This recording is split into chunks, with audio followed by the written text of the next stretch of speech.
today's top boxing news. Okay, we'll start with this. What is some disappointing news from the women's super bantamweight division? Injured Ellie Scotney won't defend her belts versus Mia Motu next month on the 26th. Unified Junior Featherweight champion Ellie Scotney has fallen out of her October 26th defense against Mia Motu at the Co-op Arena in Manchester, England, because of an injury. No Limit Boxing announced on Tuesday. The nature of the injury wasn't disclosed, but Scotney, 26 years old from London, apparently won't have enough time to recover before her scheduled fight with Motu, set for the undercard of Jack Catterall versus Regis Prograis in the main event. I'm gutted, incredibly disappointed, said Motu, a 34-year-old New Zealander originally from Pukekohe. We've been working so hard this camp, I pushed myself further than I ever have, and I'm better than I've ever been. I reckon she's ducking me, trying to find a way out.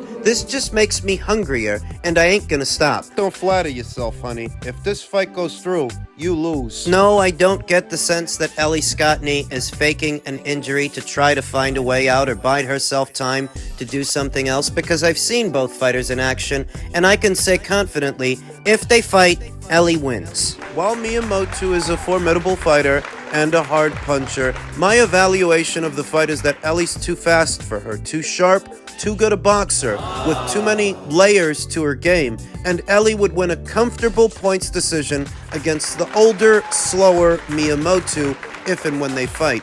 And they're gonna have to fight. Just because she's injured doesn't mean she's off the hook. This is her mandatory challenger. More particular to the situation, her IBF mandatory challenger. And we know that the IBF, when they order a fight, they can be sticklers about it, sometimes to a fault, sometimes unreasonable. I remember when Joe Cordina first won the IBF title. He was injured afterwards. That was the Kenichi Ogawa fight. He won it from Kenichi. Busted his hand. He was injured, and because he could not satisfy their mandatory within their allotted time frame, they stripped him.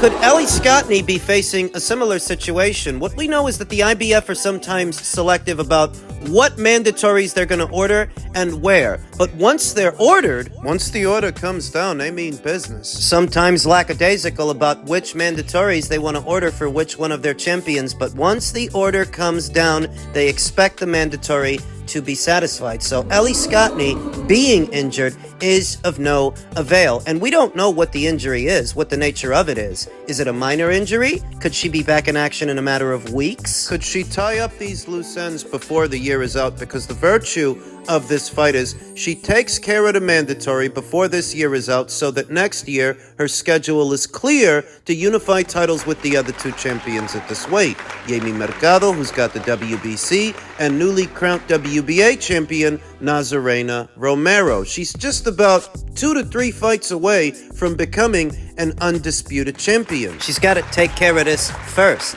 And without knowing what her injury is, what it is exactly, we don't know if she will before this year is out or early next year. We don't know. What I do know is Ellie's not ducking Mia Motu. I'm quite confident Ellie would box her socks off. She would beat Mia Motu, beat her on points. She's not ducking Mia. It's just gamesmanship when it comes to all of that. I can understand that she's terribly vexed, inconvenienced, that her long-awaited title shot has been delayed, but I don't think Ellie's faking an injury. I don't think this is that kind of situation, and if you've seen both fighters in action, you'll likely have the same opinion. Ellie ain't got nothing to avoid in Mia Motu. I just hope that the injury's not too bad, and they can reschedule this thing for maybe November or December.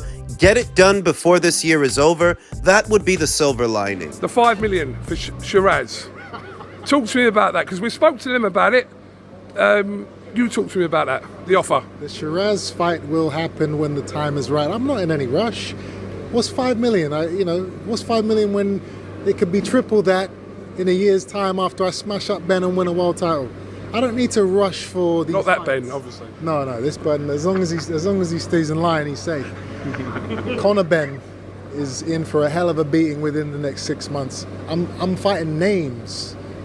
It doesn't matter how much money you throw at me. They tried to throw money at me for Canelo. But I'm not fighting a guy like that after a year off. I want to beat these guys, and I want to be at my best. When the time is right, these fights will happen. Chris mentioned the long-awaited, long-anticipated Conor Benn fight that they seem to have been working on for something like 2 years now. And Chris Eubank Jr. is in his mid-30s? He's 35. Chris is with Boxer now. He's with Boxer and Ben Shalom, where Conor is still with Matchroom and Eddie Hearn. Not that that relationship is developing into a fruitful one, because it isn't. I think just the other day, Eddie Hearn threatened to punch Ben Shalom in the mouth, just something along those lines. Something hostile, something that doesn't indicate a good working relationship. Nevertheless, they are divided by those political boundary lines, that Chris is with Boxer and Conor's with Matchroom. Conor's still under suspension until April of next year. It's not straight too far from the point. Chris mentioned Conor Benn as a potential fight before a Sheeraz fight. He mentioned picking up an alphabet title before a potential Sheeraz fight. Just sounds like he's trying to put distance between himself and Hamza Sheeraz. That $5 million was not enough to get him in the ring with that guy, which isn't surprising because you couldn't get Chris in the ring with Canelo. So what are the odds you're going to get him in the ring with Hamza? He's 35. He basically confirmed and admitted that the rumors were true. He was offered that fight, and he did reject it because he wants to wait until the time is right. You're in your mid-30s now. You're not going to get younger. He mentioned Conor. He mentioned fighting for an alphabet title. Who's he going to fight for one? Oh. Carlos Adames? Erislandy Lara? Have any offers gone out from Boxer to those PBC fighters for a fight with Chris Eubank? Have any offers gone out from Boxer to top ranks Yanibek Alamkhanalai, who's currently under orders to fight his mandatory Andrei Mikhailiovic? When all of that is said and done, is Boxer going to make the winner of that fight and offer to fight Chris? Or is this just talk? Is this Chris just putting distance between himself and the Hamza Sheeraz fight? When news broke that Chris went to Boxer, I thought to myself, why would he go over there? There's nobody over there. Matchroom for a Conor Benn fight would have made more sense, or Queensbury for a Hamza Sheeraz or a Denzel Bentley fight. That would have made more sense, unless the hierarchy of thought was, you're going to Boxer because there's nobody over there. Because you know Ben Shalom will pay you top dollar to keep busy with stiffs and no-hopers. You know that Ben needs the bodies and you want the money. The easy money. While staying on easy street, it all started to make sense that you went to Boxer because there are no threats over there, because there's nobody at Boxer. Chris hasn't fought in over a year. Chris hasn't fought since he avenged his knockout loss to Liam Smith by knocking out Liam. And Chris hasn't fought since then. It's been over a year since then. But Chris is not a guy who has to sit around waiting for things to happen. In the United Kingdom, he's worth some money. And in the United Kingdom, he could have his pick of the litter of middleweight challengers, whether it's Nathan Heaney or Denzel Bentley. Hamza? It seems all he spent the time doing was trying to sever ties to Wasserman Boxing, so that he could jump into bed with Boxer. But that's about it. That's all he did. That if he wanted to fight anywhere in between that time, he could have fought. He lost a year for nothing. For no real reason, because once again, Chris is not a guy that has to sit around waiting for something to happen. He has enough marquee value on his own, in his own home soil, that he can make things happen if he wants them to happen. So if nothing happened, it's because he didn't want nothing to happen. I just want to give you some comments that Chris Eubank Jr. made to me after the fight. I did ask him about the $5 million offer, and his exact words to me is, "What's $5 million? We could triple that, but by fighting in a year's time." He'd be 92 then, wouldn't he?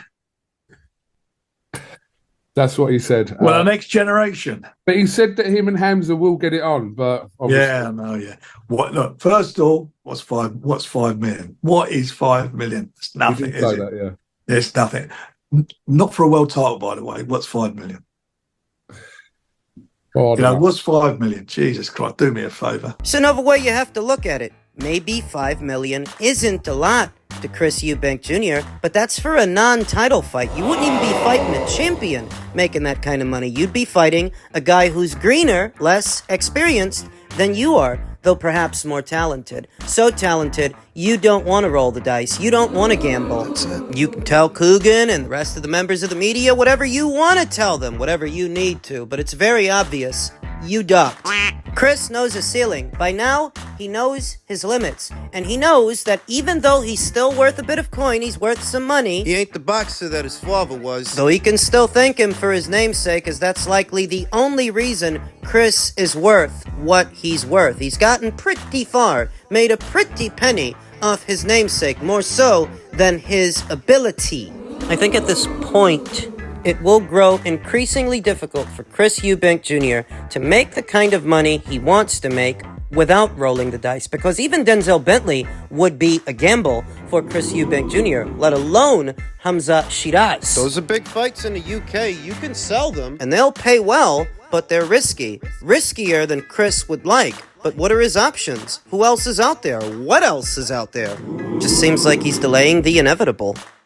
And finally, in men's heavyweight news, Joseph Parker seems to be chomping at the bit for a chance at a Daniel Dubois fight. He feels he can stop him. I've seen more than one fight fan make the recommendation that the natural choice for Daniel at this point is Joseph if he doesn't have to run it back with Anthony. Former WBO heavyweight champion Joseph Parker is chomping at the bit over a potential fight with current IBF ruler Daniel Dubois, and the New Zealander would back himself to knock out Dubois if the fight came off. This is what Parker's promoter/manager, David Higgins, told Sky Sports. Dubois, coming off that stunning, shocking, fifth-round knockout win over Anthony Joshua, who holds a points win over Parker, wants to fight the winner of the Usyk versus Fury rematch winner. But Parker wants a piece of him, and quite badly. Higgins said his man will fight Dubois anywhere, anytime. Joseph would love to fight Daniel Dubois next. He's chomping at the bit, Higgins said. Joseph is ready to fight anyone, but if he was given the opportunity to fight Daniel, he'd grab it with both hands, and he would back himself to win. I think besides the Usyk versus Fury 2 winner, Parker versus Dubois, I think, in the heavyweights, would be the best fighting the best. Parker is on a roll and has surprised a lot of people, and I think you could say the same about Daniel Dubois. Styles make fights, and I think the fans would love to see Joseph Parker versus Daniel Dubois. He has no fear of Daniel. He'd fight him anywhere, anytime, and he'd back himself to beat and knock out the IBF champion. Because of his big win over AJ, and because he holds a major title, plenty of other heavyweight contenders will want a piece of Daniel Dubois right now. It really does seem as though Dubois has a ton of options moving forward. It could, however, be a rematch with Joshua next, with AJ having a rematch in his contract. The winner of the Usyk versus Fury rematch might not fight again for some time after December 21st. So Dubois, who is on a roll, as Higgins said, may want to fight someone else in the meantime, so as to keep busy and keep sharp. We don't know when Joshua will be able to fight again. A good long rest is what plenty of experts are advising for AJ after that heavy, nasty knockout loss. So who knows? Maybe Parker will get what he wants and get a shot at Dubois. But if Dubois and Parker do rumble, who wins? Both men are coming off good wins, Parker having beaten what was left of Deontay Wilder, Dubois hammering Joshua. Could you call this one a pick'em fight? As good as he's looked in his last 3 fights, stoppage wins over Miller, Hrgovic, and Joshua, it's tough to go against Dubois, and I feel the same way the author feels. If they were to make this fight, I would give the edge to Daniel, based on his newfound persona, his identity as a fighter who works hard to steamroll and dispatch. It's got Don Charles' signature written all over it. He likes his fighters rough and rugged and looking for the knockout. That's what Daniel does. So Joseph Parker is the more experienced fighter of the two. He's been in there with practically everyone. Carlos Takam, Andy Ruiz, Anthony Joshua, Dillian White, Derek Chisora, Joe Joyce, Zile Chang, more recently, Deontay Wilder. He's been in there with practically everybody. Proven himself resilient, as Joseph Parker's finer qualities are his resilience, his durability, and his skill set, that he is a bit more malleable than some other heavyweights, though what he's not big on is power. I don't think he's as hard a puncher as Daniel Dubois. That's important. Because for all of Joseph's finer qualities, Daniel Dubois is going to take the same exact approach with him that he took with Anthony, that he took with Philippe, and that he took with Jarrell. He's going to try to stick it to him. He's going to try to hammer him. Get him out of there. Knock him out. Joseph, for all of his resilience, experience, his finer qualities, I'm not sure he can hold Daniel back. I'm not. Especially now that Daniel's got this chip on his shoulder. He's riding high, and he seemingly is only getting better, if nothing else, more confident. Everybody thought he was going to lose this weekend, myself included. The fans, many of them, the odds makers, the bookies, the boxing world, all favored Daniel to lose, and he made fools of us all. What do you think that does to his confidence? And what do you think that confidence does to him? It makes him even more dangerous, more willing to commit, more willing to roll the dice and take chances, to land big punches. And I'm not convinced that Joseph can hold him off. Joseph barely survived Zhilei Zhang. I picked Joseph to win that fight by way of a points decision, and he did. He barely made it out. Barely survived that fight, surviving 2 knockdowns en route to that points decision, seemingly because Zhilei Zhang, for as strong and destructive as he is, that's only in the early rounds. As the fight progresses, his output slows. That left the door open for Joseph, who survived the early onslaught, to outwork him mid to late, being the busier fighter round by round as the fight progressed. I'm not sure that would be the case with Daniel. Daniel's gonna throw more punches with more confidence. He's a younger, fresher fighter. He's not a guy pushing 40 like Zhang. I think that if Anthony doesn't exercise his rematch clause, and Daniel and his team are left to their own devices, they would choose to fight Joseph over Martin Bakole or Zhilei Zhang. They would choose to fight Joseph over them because it's a credible scalp, it's still a credible scalp, and it's a safer fight. It's more winnable. You're not under as much threat of being knocked out by Joseph as you would be with Zhilei Zhang, with Martin Bakole. Daniel Dubois has effectively become the leader of the new school with his career best win this weekend, but that puts several targets on his back. For years, Anthony Joshua had to deal with that. Now Daniel has to deal with that, and we'll see how he fares. But if he fights Joseph next, I like his chances. I don't think Joseph can keep this kid off of him. Joseph thinks he can knock him out. Maybe he can land some hard shots in between, but I don't think he knocks Daniel out. I don't. I think Daniel knocks him out. Got to see whether or not Anthony's going to activate this rematch clause, and if he doesn't, what direction Daniel goes in. But I wouldn't mind this fight. It's all right. It's a solid fight.